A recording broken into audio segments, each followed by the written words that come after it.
الرحمن الرحیم اللہم صلی علی محمد و آلہ و اطرتہ بعدد کل معلوم لک۔ سوال یہ ہے کہ حضرت ابراہیم علیہ السلام نے اپنے خالق اور اپنے مالک کے حکم پر حضرت اسماعیل علیہ السلام کو ذبح کرنے کے لیے تیار کیا اور قربانی کے لیے لٹایا۔ پھر اسماعیل علیہ السلام کو خالق کائنات نے ذبح ہونے سے بچا لیا اور حضرت ابراہیم علیہ السلام کی طرف سے ایک دمبا ذبح کیا گیا۔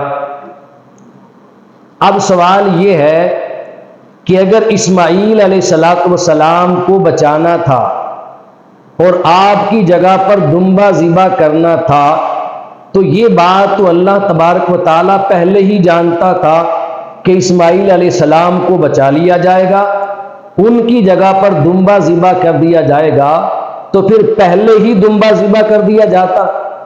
اسماعیل علیہ السلام کو ذبح کے لیے کیوں لٹایا گیا؟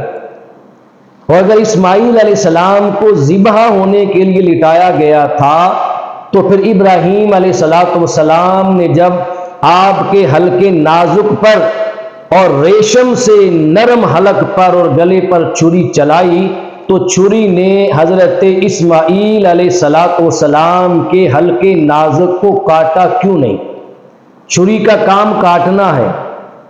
وہی چھری جب ابراہیم علیہ السلام ایک پتھر پہ مارتے ہیں تو پتھر کٹ جاتا ہے، اور اسی چھری کو اسماعیل علیہ السلام کے حلقے نازک پہ چلاتے ہیں تو اسماعیل علیہ السلام کے حلقے نازک پر خراش بھی نہیں آتی۔ چھری نے کاٹا کیوں نہیں؟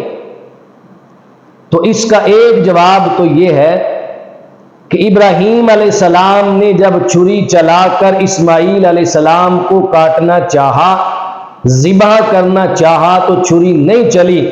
کیوں نہیں چلی؟ اس کی وجہ یہ ہے کہ جب اللہ تبارک و تعالیٰ نے نوح علیہ السلام کے زمانے میں طوفان آیا تھا، نوح علیہ السلام کشتی میں بیٹھے تھے تو بہت بڑا طوفان تھا۔ اس وقت اللہ تبارک و تعالیٰ نے نور مصطفیٰ کو حضرت نوح علیہ السلام کی پشت میں رکھ دیا تھا۔ اس نور مصطفیٰ نے آ کر نوح علیہ السلام کی کشتی کو طوفان سے بچا لیا۔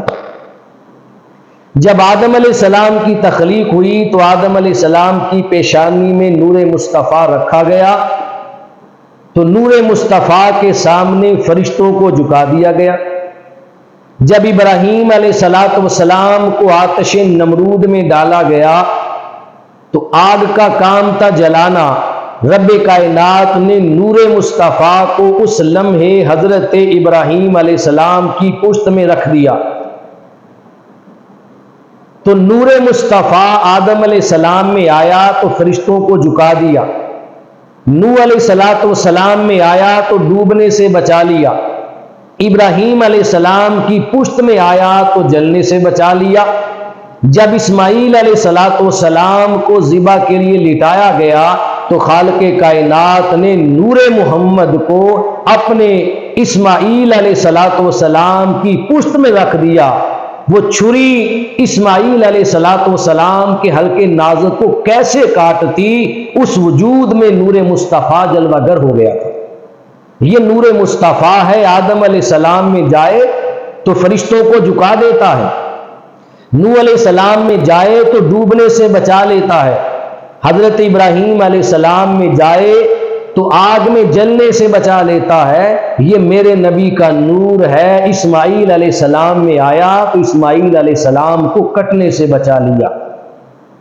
اور اس کا دوسرا جواب یہ ہے کہ رب کائنات دنیا کو بتانا چاہتا تھا، اس کائنات کو دکھانا چاہتا تھا، لوگوں دیکھو میرے ایسے ایسے بھی دوست ہیں، میرے ایسے ایسے بھی یار ہیں، اگر میں انہیں بیٹا ذبح کرنے کا حکم دے دوں تو وہ اپنے بیٹوں کی طرف نہیں دیکھیں گے، وہ اپنے رب کے حکم کو دیکھیں گے اور میرے حکم پر وہ اپنے بیٹوں کو ذبح کرنے کے لیے بھی تیار ہو جائیں گے۔